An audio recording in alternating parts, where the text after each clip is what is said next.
그럼 윤석열 정부 시대는 부동산 트렌드. 굳이 말씀드리자면 똘똘한 두 채? 그럼 올해 하반기에 가장 핫한 부동산 키워드나 저가주택. 저가 주택. 예.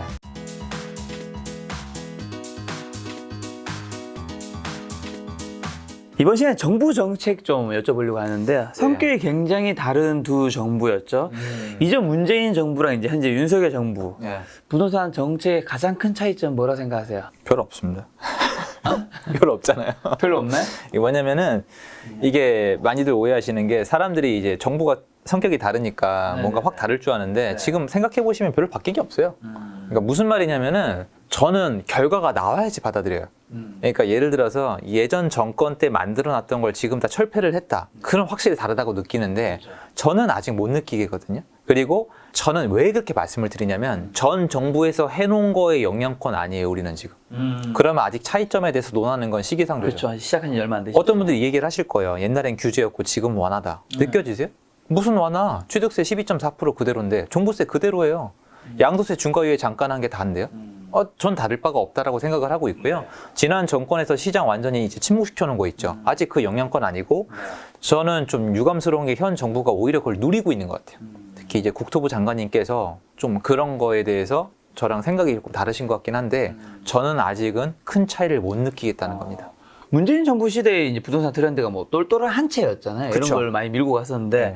그럼 윤석열 정부 시대는 부동산 트렌드 앞으로 좀 뭐가 될 것 같으세요? 굳이 말씀드리자면 똘똘한 두 채? 그러니까 무슨 말이냐면 여전히 다주택자는 규제해요. 그렇죠, 그렇죠. 맞죠? 왜냐하면 여러분 이거는 분명히 짚고 넘어갑시다. 원희룡 장관님께서 네. 투기꾼이란 단어 쓰셨고요. 네. 다주택자 안 좋은 쪽으로 분명히 말씀하셨어요. 그럼 똘똘한 열애처럼 못 가요. 일단 그 말씀만 봤을 때. 근데 제일 많이 풀어준 게 뭐냐면 옮겨타기. 그러니까 가장 많은 유권자인 1주택자에 대해서 혜택을 많이 주셨어요. 그러니까 주택을 한두 채 갖고 있는 거 옮겨 타는 사람한테는 종부세도 줄여주시고 네. 1가구 1주택 팔 때 기간도 늘려주시고 네. 그러니까 여러 가지 혜택을 주고 있기 때문에 집을 한 채만 갖고 있는 것보다 옮겨 타기를 해가는 거에 대해서 숨통을 틔워주고 있기 때문에 지금까지만 놓고 보면은 똘똘한 두 채란 표현까지는 돼요. 근데 저는 아직 일어나지 않은데 앞으로는 풀어주는 기조다 이런 거 전 안 믿어요. 저는 시장 참여자이기 때문에 그런 분위기 바람잡이는 저는 그런 건 필요 없거든요. 아직까지는 잘 모르겠지만 네. 똘똘한 두 채로 갈 분위기는 좀 느껴진다. 네. 그럼 윤석열 정부에서 부동산 투자 전략 중에서 현재까지 나온 것 중에서 가장 눈여겨봐야 될 전략이랑 좀 향후 바뀐 정권에서의 정책에 따라서 부동산 시장은 좀 어떻게 반응을 할까요? 이게 완화한다고 투자처가 생겨나는 게 아니에요. 오히려 규제할 때 더 생겨나죠. 풍선 효과가 있으니까. 완화할 때는 오히려 수급이 풀리게 되니까 방어를 시작해야 되는 시점을 정해야 돼요. 지금 만약에 이대로 규제를 완화하잖아요. 예를 들어서 임대사업자를 다시 부활을 시키는데 사람들이 주택을 살 때 제일 많이 망설이는 게 통계학적으로 뭔지 아세요? 취득세예요. 취득세가 12.4%면 못 들어와요. 그거 안 돼요. 그쵸. 아무리 계산기를 두들겨 봤자 저같이 이상한 애들이나 하지 잘 안 한단 말이에요. 제가 해봤는데 장난이 아니에요, 진짜. 네, 여러 번 내봤는데 사는 순간 12% 내는 네, 거죠. 물론 이제 원 취득가에 들어가니까 나중에 양도세 때 확실히 계산은 되지만 이게 정말 장난이 아니에요, 진짜. 맞습니다. 네, 집을 10% 이상 싸게 사는 게 얼마나 어려운데. 자, 정리를 해보자면은 완화를 했다고 해서 막 뭔가 방법이 많이 생겨나진 않아요. 여러분 생각해 보시면 규제 완화를 했던 데가 언제냐면 이명박 정권 때 약간 덜 했고 박근혜 정권 때 많이 했거든요. 박근혜 정권 때 뭐 그닥 많은 게 막 늘어나지 않았어요. 중요한 건 이거예요. 시세가 올라가냐 내려가냐에 따라서 사람들이 방법을 찾는 거지 사실 지금 한 거 가지고 저는 뭐가 보이진 않아요. 보이진 않는데 제가 제일 많이 보고 있는 게 뭐냐면 이거예요. 많은 분들이랑 의견이 되게 갈리더라고요. 뭐 상생 임대인 제도를 활용해라. 저는 그런 것까지 계산 안 해요. 저한테 중요한 건 시장의 전반적인 흐름인데 상생 임대인을 활용하면 세금 혜택을 받을 수가 있잖아요. 그건 제가 인정을 하는데 그건 시장이 가는 방향을 봐야죠. 시장이 만약에 기조가 하락으로 가면 상생 임대인이 무슨 소용이에요? 세 놓다가 끝나는 건데. 그게 아니라 지금 정부가 시장에 대해서 얼마나 인지를 하고 있냐. 전 이게 중요해요. 전 이게 진짜 포인트라고 생각을 해요. 왜냐? 시장은 지금 정상이 아니에요. 시장은 병들어 있어요. 시장을 똑바로 돌려놔야지 후에 있을 부작용을 없앨 수가 있어요. 지금 시장 거래량 죽인 상태로 계속 가져갈 수 있을 거라고 사람들이 생각하는데 전 이건 불가능하다고 봐요. 왜냐하면 만약 그게 가능했으면 역대 부동산을 잡고 싶은 정부는 누구나 잡았을 거고 미국이랑 유럽에서도 부동산을 국가가 마음대로 컨트롤했을 거예요. 못 사게 하면 끝인데 뭐가 문제예요? 아니 너무 쉽잖아요. 주택 사면은 주택 가진죄 세금 10억. 아니 여러분 만들 수 있잖아요. 지난 정권 때 이거 못 만들었을 것 같아요. 전 만들 수 있을 것 같은데. 임대차 3법도 통과시켰는데 집 사면 세금 현금으로 10억. 그냥 집 사면 무조건 그냥 다 필요 없어. 집 사면 세금 10억. 그럼 끝나는 거 아니에요? 안 된다니까요. 극단적으로 생각하면 답이 나오잖아요.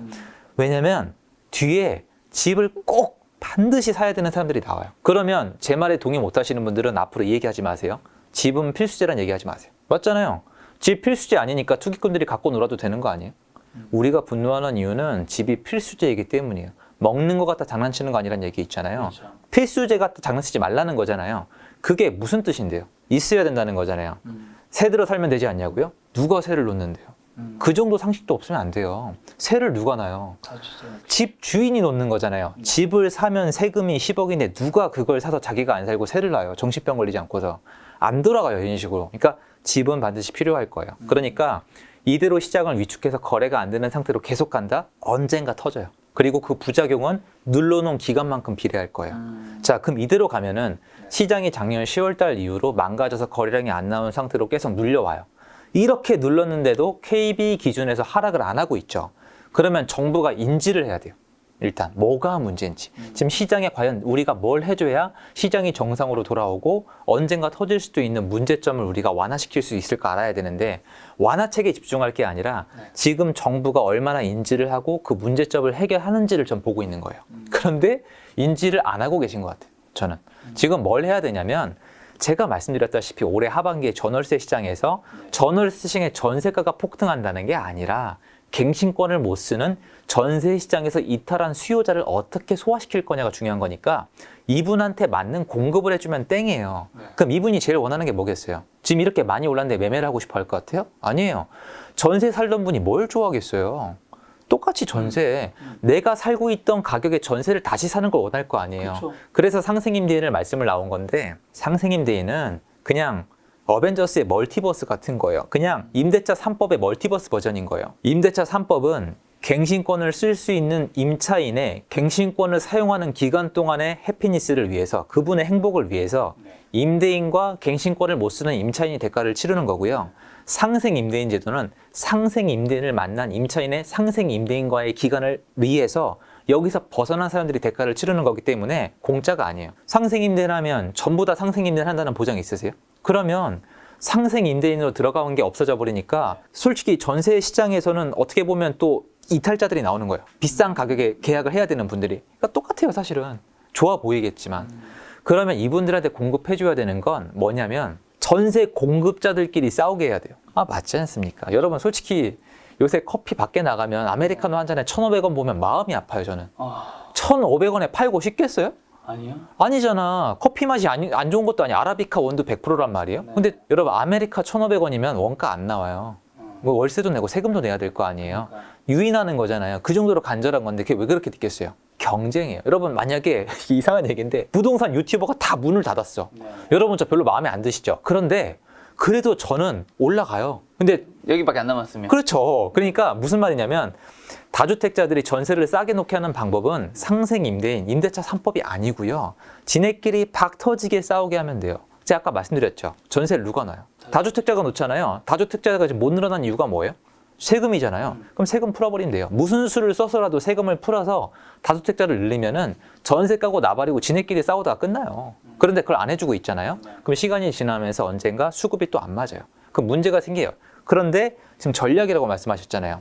정부가 만약에 인지를 못하고 이대로 가고 있다면 제가 아까 말씀드린 대로 내 집 마련을 해도 되고 전월세보다는 매매가 더 좋다는 거예요. 전 이게 전략이라고 말씀을 드리는 거예요. 이게. 그럼 윤석열 정부에서 지금 규제 완화 그런 것도 좀 하려고 하고 있지 않나요? 어떤 거 좀 하고 있을까요? 한다고 말씀을 하시고 발표를 많이 하는데 네네네. 정치적으로 굉장히 부담스러우신 것 같아요.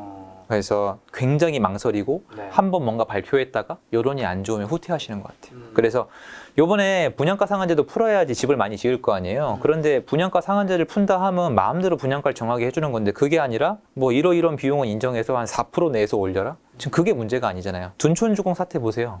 둔촌주공도 똑같아요. 둔촌주공은 조합원이 있고 시공사가 있고 수분양자가 있는 건데 수분양자가 로또 분양이라 그러잖아요. 얘네가 돈 다 가져가는 거예요. 그러니까 없는 돈 가지고 조합원이랑 시공사랑 싸우니까 얼마나 답답해요. 제가 시행을 하지 않습니까? 제가 지금 현장이 몇 개인데요. 시행할 때 제일 중요한 게 뭔지 알아요? 뭐 시공사와의 관계? 분양? 아니에요. 수익성 좋으면 다 해결돼요. 시공사가 와요. 원자재가 많이 올랐대요. 근데 돈이 많이 남아. 그럼 다 문제 없죠. 사장님, 다음 현장 좀 잘 맡아주시고요. 근데 요 정도만 올립시다. 그런데 빨리 지어주세요. 우리 대출이자 나가니까. 이것도 좋고. 수분양자가 왔어요. 안 받겠대. 뭐라고 하면 돼요? 깎아드릴게요. 깎아드릴게요. 돈 많이 남으니까. 할인 확실히 싸지 않으세요? 가져가세요. 이러면 해결이 되는 건데 처음부터 돈이 안 남아. 시공사가 와서 올려달래. 사장님, 못 올려주시죠. 나도 죽어요. 너무하신 거 아니에요? 다른 현장도 스탑시킵니다. 바닥 좁아요. 이런 얘기 나오는 거예요. 그러면 둔촌 주공처럼 완전 이제 막판 끝장판이 되는 거죠. 거기 만약에 그 분양가 상한제 풀었잖아요. 그럼 돈이 많이 돌죠. 그럼 시공사랑 조합이랑 싸워요. 시공사가 거기가 어디예요? 현대건설, 현대산업개발, 롯데랑 대우 아니에요? 얘네가 거기 유치권 현수막 걸고 싶을 것 같아요? 명성이 있지. 쪽팔리게 지금 거기 노란색으로 이만한 유치권 행사 좀 그거 붙였더니 걔네 처음 붙일걸요 아마? 걔네도 싸우기 싫고 조합원들은 싸우기 싫고 조합장은 싸우기 싫을 거 아니에요. 근데 왜 싸워요?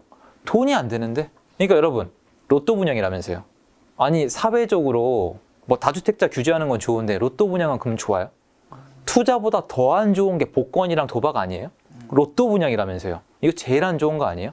분양가 상한제 이꼴 로또 분양이잖아요. 네. 이거는 오케이고 다주택자 집 사서 전세 놓는 건 안 좋고 네. 이건 아닌 것 같아요 저는. 로또 분양 얘기해 주셔서 사실 부동산 쪽에서 또 다른 로또 같은 것도 있잖아요. 청약. 청약도 당첨되면 사실 로또라고 좀 불리기도 했으니까. 그동안 최근에 앞에서. 그렇죠. 최근 몇 년 동안 청약 시장은 비정상이에요. 그렇죠. 윤석열 정부에서 청약 제도의 변화랑 네. 좀 지금 시대에서 청약의 전략이랑 팁 같은 게 있을까요? 이게 들어있었네. 뭐가 있냐면요. 어렵지 않아요. 일단 윤석열 정부에서는 제가 말씀드렸잖아요. 네. 정부가 바뀌었다. 네. 차이점을 알려달라. 바뀐 공약법을 알려달라고 하시는데 보세요. 없다니까요. 뭘 바꿨냐면은 이 분양가 상한제를 풀어서 전체적으로 싸우게 만들어야 돼요. 다주택자들끼리 싸우고 건설 여러분 아까 말씀드렸죠. 굴지의 단지들이 미분양이 났었다니까요. 걔네가 왜 미분양이 난지 알아요? 지네끼리 서로 싸우니까 그런 거 아니에요. 그런데 지금은 분양 현장이 있기 전에 분양가를 싸게 강제하니까 이게 박터지게 싸우는 거잖아요. 근데 뭘 바꿨냐면 추첨제를 늘렸어요. 맞아요. 추첨제가 뭐냐면 젊은 층들이 가점이 낮으니까 네. 청약 당첨이 안 되니까 맞아요. 평수가 작아질수록 추첨 비율을 늘려서 젊은 세대가 가져가게 한 거예요. 좋아 보이죠? 전 이렇게밖에 안 들려요. 우리 젊은 층 표가 부족합니다. 전 이렇게밖에 안 들려요. 분양 현장을 늘리라고요. 미분양 날 때까지 건설사가 수분양자한테 고개를 숙이고 분양 좀 받아주세요. 할인 분양 해드릴게요가 나올 때까지 무릎을 꿇게 만들라고요. 주택가격이 허물져 내려가게 그거 바란다면서요. 근데 집은 못 짓게 하고 분양가 상한제를 주고 로또 분양은 부잣집 자녀들이 다 받아가게 하고 지금 하는 게 추첨제를 늘려서 젊은 층이 받아가게 하겠다? 받을 수 있을 것 같아요? 어떻게 받을 건데요? 중도금 대출을 풀어준다고 얘기 나왔거든요. 여기서 지금 포인트 중에 하나가 분양 9억 이상도 대출을 풀어주는 얘기가 나왔었는데 이것도 지켜봐야 돼요 사실은. 그래서 포인트는 추첨제를 늘려서 젊은 층이 더 많이 가져가겠다고 하는 거예요. 그러면 쉬워요. 나이 많으신 분들은 가능한 빨리 받으시고요. 욕심 버리시고. 젊은 층들은 이 추첨제 풀리면 받으시면 되는 거예요. 그거밖에 없어요 사실은. 별게 없는데 의미 없죠. 여태까지 해온 거랑 똑같아요. 예전 정권에서도 분양 현장을 늘려준 게 아니라 50대한테 줬다가 30대한테 줬다가 20대한테 줬다가 똑같은 그 작은 시장을 가지고 그쵸. 이렇게 왔다 갔다 하고 있다. 똑같아요. 자, 그럼 마지막으로 정부가 바뀌면서 많은 투자자들이 부동산 세금 제도의 변화에 좀 주목하고 있는데 네. 혹시 눈여겨봐야 할 부동산 세금 정책이 있을까요? 다 봐야 돼요. 취득세, 종부세, 양도세를 다 봐야 되는데 양도세는 일단 중과 유예를 했고 종부세는 지금 줄이고 있는 방향으로 가고 있고 그 다음은 취득세인데 제가 취득세 말씀을 왜 드렸냐면 전월세 시장이 문제니까. 전 이대로 가면 전월세 시장 해결 방법이 없다고 봐요. 예, 그래서 취득세를 눈여겨보고 있습니다. 취득세 12.4%. 12.4%. 집을 사서 전세를 놓게 해줘야 돼요. 아니 그게 아니라 아예 사회에 지금 필요해요 그게. 근데 안 하고 있으니까. 다주택자들에 대한 그런 것들을 좀 풀어줘야지 나머지 것들이 좀 해결되는 것도 아이러니하게도 있을 수밖에 없다. 꼴배기 싫죠. 근데 뭐 어떡합니까. 예. 최근에 가파르게 이제 금리와 물가가 오르고 예. 인플레이션에 대한 우려 뭐 뉴스에서 많이 나오고 있잖아요. 예. 그럼 지금 상황에 맞는 부동산 투자 방법 뭐 있을까요? 이런 상황에는 뭐 앞에랑 똑같이 하면 되나요, 그냥? 하고 있어요. 네. 이게 저보다 여기 더 현명하게 대처하시는 분들이 누구냐면 부자들이죠. 네. 있는 놈이 더한 게 아니라 더하니까 있는 거거든요. 부자들은 여태까지 그렇게 했으니까 부자가 된 거예요. 그렇죠. 거꾸로 생각하면. 그럼 부자들이 지금 뭐 하고 있느냐? 다 건물 사고 있어요. 건물 그러니까 사고 있다. 과도한 세금을 피할 수 있는 동시에 인플레이션 해지를 하고 내 밑에 자손들까지 물려줄 수 있는 동시에 어쨌건 내가 은행에서 자유로워질 수 있는 것. 강남에 땅을 가진 건물이거든요. 그래서 그쪽을 사고 있는데 만약에 돈이 충분히 있으시면 인플레이션 해지를 위해서 자산으로 바꿔주는 게 좋죠. 그렇죠. 그리고 그렇게 많이 비싸진 건물이라도 지금이라도 살 수밖에 없는 입장인 건가요? 이게 사실 지금 가격에 사는 거에 대해서는 사실 이제 그건 정말 저를 넘어서서 그들만의 리그예요. 진짜 비싸요. 평당 1억 그냥 넘어가거든요. 그러니까 여기서부터 더 사도 된다. 이거는 제 판단 기준이 아닌 게 제가 계산한 수익률로 봤을 땐 지금 이미 한계예요. 저는 그래요. 그런데 내가 생각할 때 아닌데 부자들은 사고 있다. 네, 그거는 저 차이점이 있다고 말씀드리는 게 맞잖아요. 그런데 사더라고요. 그런데 저는 인플레이션에 대한 우려라고 말씀을 하셨잖아요. 그러면 당연히 가지고 있는 게 맞다고 생각하는데 두 가지가 다른 게 해외 사례를 보면은 지금 미국이 이제 달러를 찍어내다가 어쨌건 보세요. 제가 예전에 아파트 가격이랑 자산 가격 올라간 다음에 사람들이 없으면 못 사는 생필품 가격까지 올라가면은 자산 가격, 화폐 가치 하락이 고착화된다고 말씀드렸잖아요. 그렇죠. 제가 맞춘 게 아니라 책에 적혀 있는 거란 말이에요. 근데 사람들이 이제 와서 무슨 얘기할 거예요? 러시아 얘기할 거예요. 항상 뭔가 원인을 댈 건 있어요. 그러면 여러분은 러시아의 푸틴이 아무 생각 없이 지금 전쟁을 일으켰을 거라고 생각하세요? 아니 여러분 입장을 바꿔봐요. 푸틴 대통령 입장에서 전쟁 일으키면 좋은 게 뭐예요? 지금 아주 몰랐을까요? 푸틴 대통령은 원래 잘 먹고 잘 사는 사람이에요. 저 개인적으로 그 사람한테 별 뭐 없어요. 저는 전쟁 반대예요. 그런데 어쨌건 지금 일으킨 게 뭐예요? 지금 러시아가 완전 실수하고 꼬꾸라질 것처럼 언론에서 떠들다가 지금 어떻게 됐어요? 지금 독일이 고개를 숙이게 생겼어요. 겨울 돼서 가스 없으면 여러분 정권 바뀌어요. 사람들 추운 거 못 참아요. 3일 굶으면 밀란 일어나요. 그럼 식량이랑 가스 눈에 보이죠? 지금 뭐가 흔드는 거예요? 식량 가격이랑 난방 갖다 흔드는 거예요. 그리고 타이밍도 대박이에요. 겨울이 다가고 있어요. 그러니까.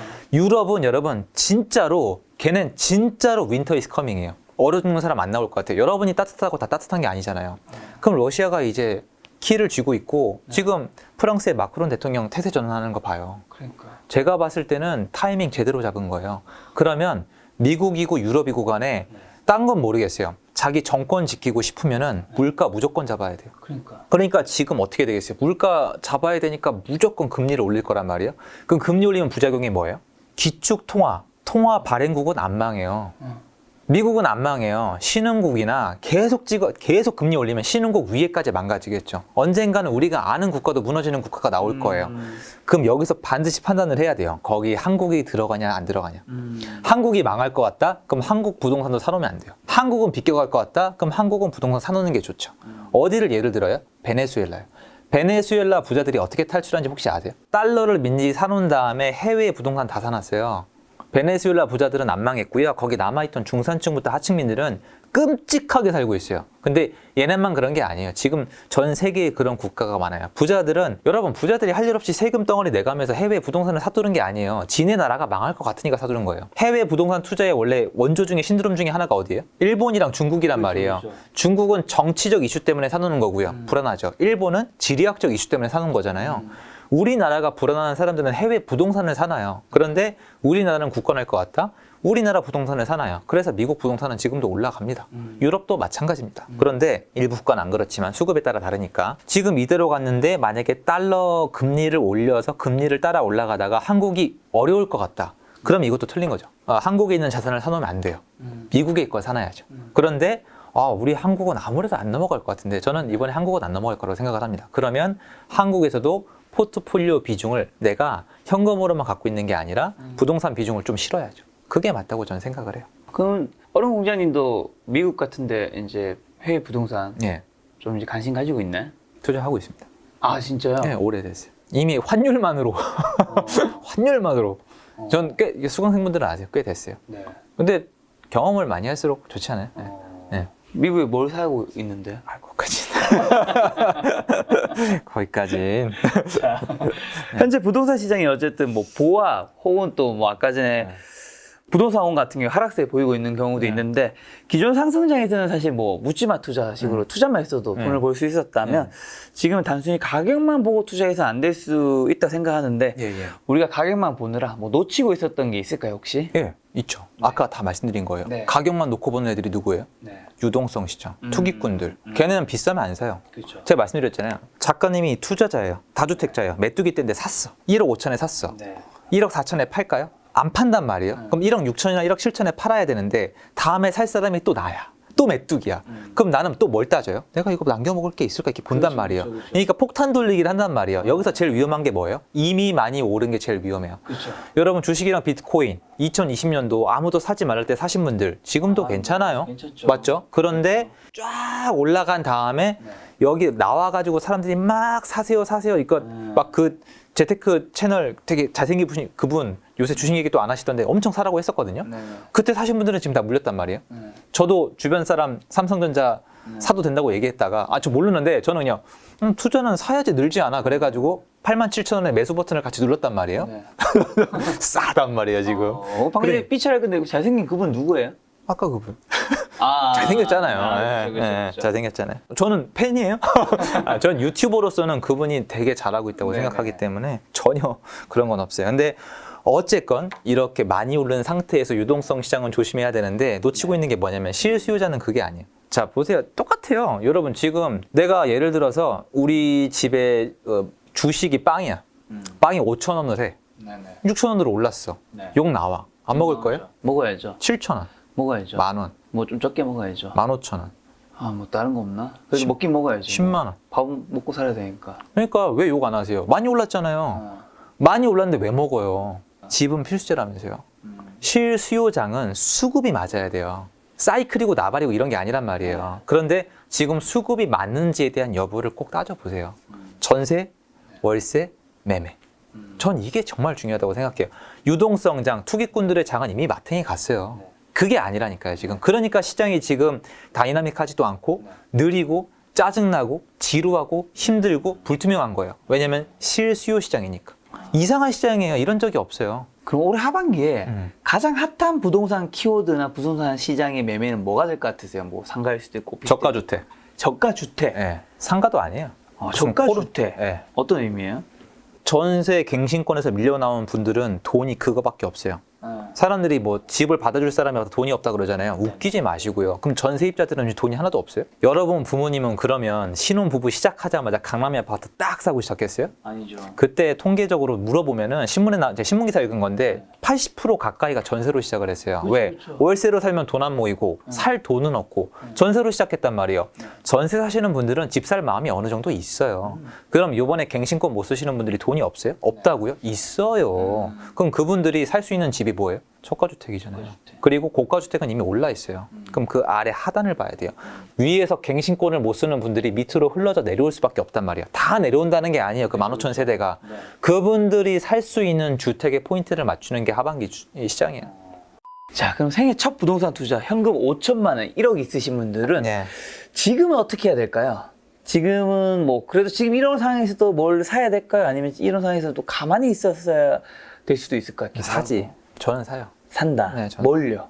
아파트 사죠. 아파트, 네. 수도권에 있는 아파트. 수도권. 1억이면은 아직도 시흥이나 안산이나 인천에 가면 살 게 있어요. 네. 남양주는 좀 어려울 것 같아요, 이제. 남양주 어려울 것 같고, 의정부도 어렵고, 네. 양주까지 보내고 싶지 않은데, 네. 신도시, 파주. 예, 한 그 정도? 네. 좀 적은 주택이라도 저는 사기 시작을 할 것 같아요. 그렇게 해도 해야 된다. 예, 그러니까 되게 웃기게 들리시겠지만, 네. 심지어 산 다음에 내려가더라도 전 하라 그래요. 왜냐면 저 이거 얘기해도 되는 게, 제가 처음 산 게 사고 내려갔다니까요. 4년 동안 근데 또 회복이 됐어요. 그런 분들은 그런 생각할 수 있잖아요. 사고 내려갔어. 예를 들면 자산이 좀 있는 분들은 네. 사실 뭐가 내려가도 괜찮잖아요. 그쵸. 근데 내 지금 모아놓은 시드가 1억이야. 예. 그래 뭐 갭을 끼든 뭘 해서 샀어. 예. 이게 갑자기 툭 떨어진 거예요. 뭐 20%. 이제 패닉이 올 수도 있잖아요. 예. 당연하죠. 어떻게- 똑같이 말씀을 드릴게요. 자산이 있는 분들은 아파트로 10억 벌어도 원래 잘 살고 지금도 잘 살아요. 네. 자산이 얼마 없는 분들은 어떻게 하실래요? 그대로 사실래요? 무슨 말이냐면 더 간절하시잖아요. 네. 간절해서 뭔가 하는데 리스크가 없을 것 같아요. 그 태도 자체가 틀려먹은 거라고요. 완전 틀려먹은 거예요. 그냥 월급쟁이 마인드잖아요. 내가 노력했으니까, 내가 열심히 공부하고 투자했으니까 나한테 수익률을 줘. 말 같지도 않은 소리를 가끔 하시는 분들이 계신데 제가 도전하는 분들을 존경한다는 이유는 그 리스크를 테이킹하기 때문에 리스펙트를 하는 거지 무슨 스킬 좀 있고 돈 좀 벌었다고 어디서 자산 얼마 있다고 자랑하기 때문이 아니에요. 관심 없어요. 부동산으로 뭐 100억을 벌었네, 200억을 벌었네. 그거 팔린다고 보장되세요?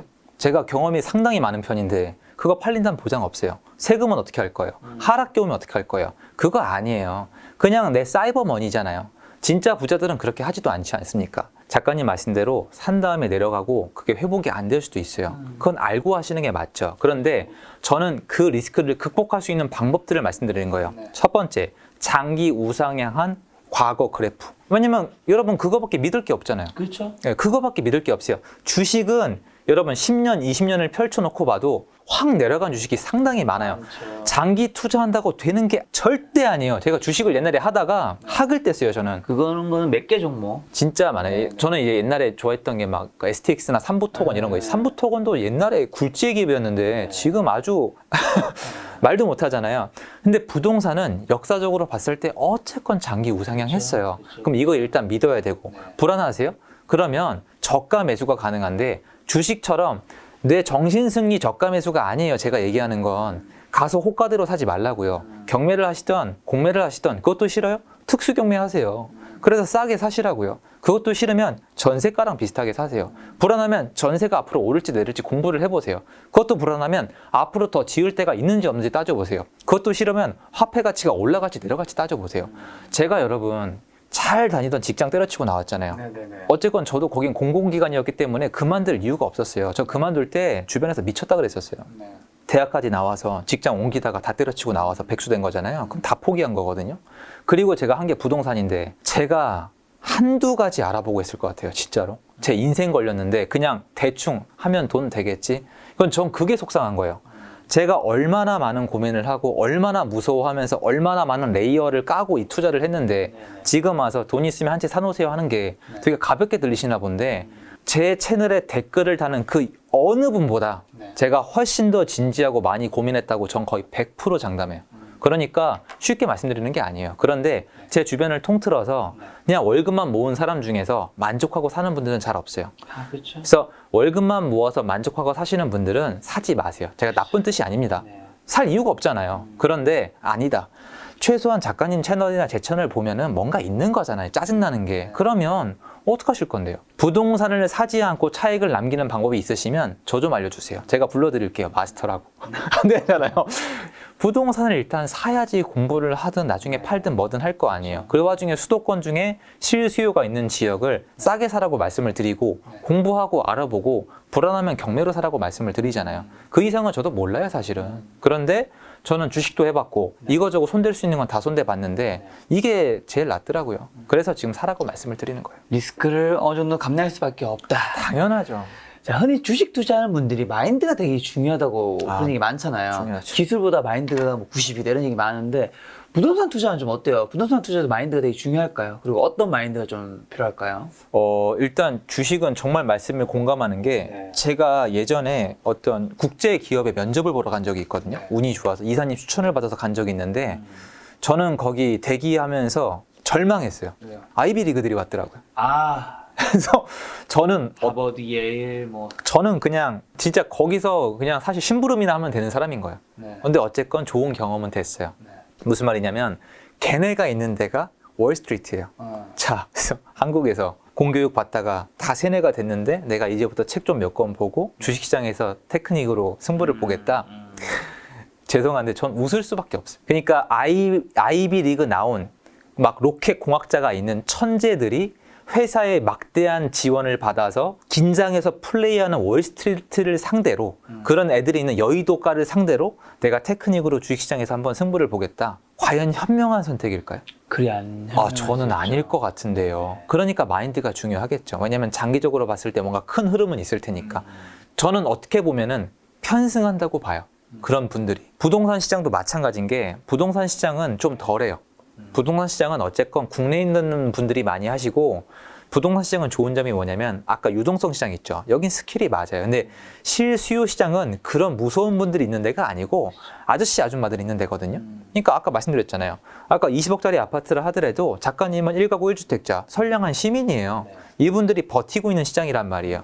거기서 버틸 때 이걸 알고 해야 돼요. 그러니까 마인드가 뭐가 중요하냐면 유동성 시장을 손댄다는 건 리스크가 있는 데다가 내가 상당히 잘해야 되고 내가 리스크를 해지하기 위한 별도의 노력이나 테크닉이 있어야 된다는 걸 알아야 되는 거고 네. 실수요 시장은 그에 비례해서 역사적으로 통계를 보고 내가 떨어지더라도 잘 버틸 수 있는지 그리고 내가 버텨야 된다면 왜 버텨야 되는지에 대한 공부가 돼 있는지가 중요한 거예요. 그러니까 쉽게 얘기해서 유동성 시장은 테크닉이 더 중요하고요. 실수요 시장은 마인드가 더 중요하다고 저는 판단하고 있어요. 아주 명쾌한 정리. 자, 그러면 부동산 투자 잘 모르는 네. 2030 세대에게 혹시 해주고 싶은 말이랑 또 네. 지금 부동산 투자 이제 막 시작하시는 분도 있을 수 있잖아요. 네. 그런 분들이 지금 무엇부터 좀 준비를 해야 될까요? 일단은 저는 이 생각을 합니다. 20대 분들은 일단 공부를 열심히 하셔야 돼요. 이게 주변에 공부라는 게 부동산 공부를 말한 건가요? 아니요. 아니면 자기 직업을 위한 공부? 자기 공부를 열심히 하셔야 되는데 이유를 설명을 드릴게요. 저는 한국 공교육을 싫어해요. 여러분이 지금 대학에서 전공하고 있는 거 있잖아요. 여러분 대학 교육 전 안 믿어요. 네네. 저는 왜 하시는지 모르겠거든요. 네. 근데 오해하지 마세요. 많이들 오해하시는데 여러분은 거기 간 이유가 고액 연봉이 필요해서 간 거예요. 저는 대학교도 과외 활동할 수 있는 대학교 이상을 좋아해요.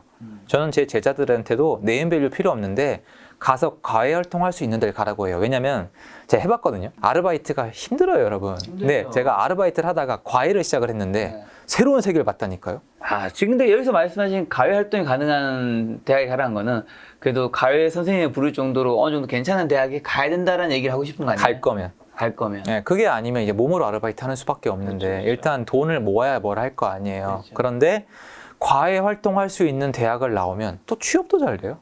그렇죠, 그렇죠. 그러면 대학교 내내 돈 모아서 여행도 다니고 돈 모은 다음에 대기업 가면 돈이 잘 모일 거 아니에요. 그래서 여러분들이 착각하시는 게 있는데 투자를 하고 싶은 사람일수록 고정 수입이 많아야 돼요. 그러니까 대기업 다니시는 분들이 훨씬 더 적극적으로 투자를 할 수 있는 이유는 이거는 본인이 몰라서 그래요. 고정 수입이 많은 분들이 훨씬 더 공격적으로 투자해요. 왜? 이 땜빵이 되니까. 다음 때 또 나오고. 그렇죠. 커버가 되니까. 그리고 좋은 정보도 얻으니까. 근데 그렇지 못한 분들. 그러니까 제가 나누자는 거예요. 내가 공부가 안 되고 고정 수입이 없어서 절망스러운 마음에 투자를 하겠다는 분들은 보면은 고정 수입이 없어요. 그러면 사고를 쳐요. 엉뚱한 걸 하고 안정된 투자처를 못 찾으니까. 근데 거꾸로 내가 바쁘고 내일이 있는 분들은 투자도 공격적으로 한단 말이에요. 그래서 제가 하고 싶은 얘기가 베스트가 뭐냐면 공부를 열심히 해서 돈을 많이 벌 수 있는 교육을 받고 있는 동시에 이거저거 건드려 보라는 거예요. 제가 과외를 하면서 제 베스트로 보는 게 비트코인 결론적으로 지금 많이 내려갔지만 저는 경험을 해보는 게 좋다고 생각하는 이유가 뭐냐면 저는 주식을 안 해봤으면 부동산에 이 정도로 올인 안 했을 거예요. 그땐 비트코인이 없었거든요. 저는 부동산을 해볼 수 있는 건 거의 다 손을 댔거든요. 주식은 거의 손댈 수 있는 건 다 해봤거든요. 근데 못 하겠더라고요. 그래서 내가 나중에 돈을 모아서 어느 분야를 손을 댈지를 결정하는 과정이 전 젊었을 때라고 생각을 해요. 그래서 저는 30대는 모르겠고요. 30대는 해야 되고 20대 때는 내가 어떻게 하면 고정 수익을 많이 벌 수 있을까? 그거랑 내가 어느 영역이 제일 잘 맞는지를 파악하는 기간이었으면 좋겠고요. 그리고 놀기도 많이 놀아야 돼요. 그렇죠. 왜 그러냐면 주변에 보면 20대 때 충분히 못 놀고 돈만 모은 애들이 30대 때 엉뚱한 걸 많이 해요. 아, 그렇죠, 그렇죠, 그렇죠. 이게 사람이라 어쩔 수 없는 것 같아요. 네네. 그래서 열심히 노시면서 대학생활도 열심히 하시고 좋은 데 취업도 하시고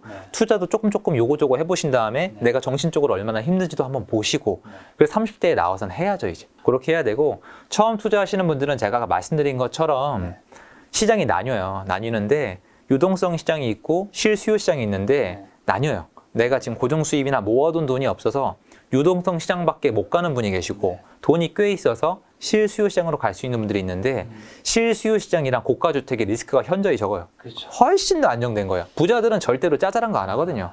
근데 짜잘한 걸 할 수밖에 없는 분들은 이걸 알아주세요. 지금 그게 자랑이 아니에요. 소액 투자자인 게 자랑이 아니란 말이에요. 소액 투자자는 소액 투자자가 아닌 사람이 되기 위해서 발버둥을 쳐야 돼요. 막 나는 500 넣고 2000 벌었다. 그게 자랑이 아닌 게 제가 안 해봤겠습니까? 그거 몇 번 하다가 잘못 꺾이면 그냥 가거든요. 네네. 진짜 위험한 투자하고 있는 거예요. 그러니까 그런 분들은 이렇게 얘기하면 제가 어차피 작가님 채널이니까 좀 편하게 얘기할게요. 반성을 좀 하세요. 내가 왜 이 지경까지 됐나? 내가 이 나이에 왜 고정 수익도 없고 모아놓은 돈도 없어서 이런 위험한 유동성 시장에 들어갈 수밖에 없는가 반성을 하세요. 왜 하라 그러냐면 약 올리라는 게 아니라 그 시장은 리스크 헤지를 여러분 노가다로 해야 돼요. 발바닥이 뛸 때까지 전국을 돌아다니면서 금매를 찾고 빨리 팔고 사고 하면서 빨리빨리 발빠르게 움직여야 돼. 사실 직장이랑 병행하기 힘들어요.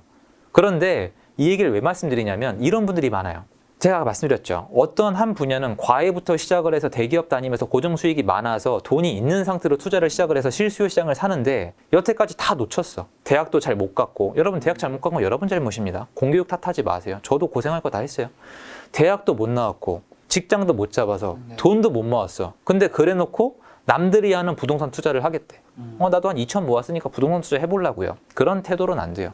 여태까지 내가 잘못했으면 대가를 치러야지 공짜가 어디 있어요. 이런 분들은 유동성 시장에 가서 개고생을 하든가, 고생 안 하고 투자하시면 여러분 진짜 골로 갑니다.